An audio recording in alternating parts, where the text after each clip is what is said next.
اخترنا إثيوبيا عشان يكون عالم متساوي بين اليهود وبين العرب.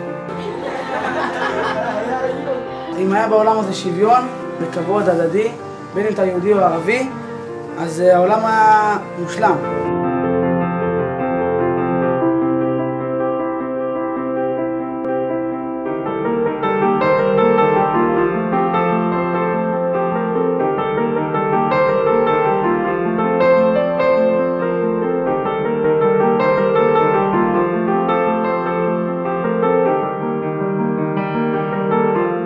خسارة إنهن بيعرفوناش ولا إحنا بنعرفن.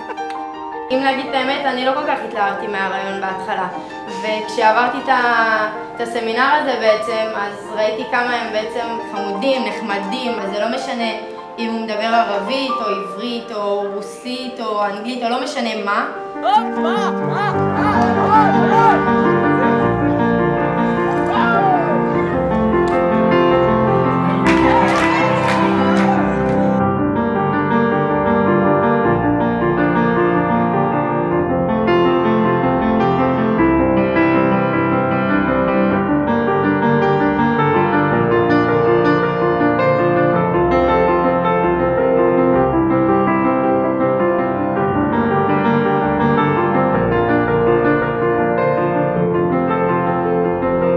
אחד הפרויקטים שאנחנו רצינו להקים זה מועדון יהודי ערבי פלסטיני, שבו יהיו קפה אינטרנט, שבו יוכלו לשבת יהודים וערבים, ולדעתי זה משהו שיכול ביום מן הימים כמובן להוביל למצב של שלום בין יהודים לערבים.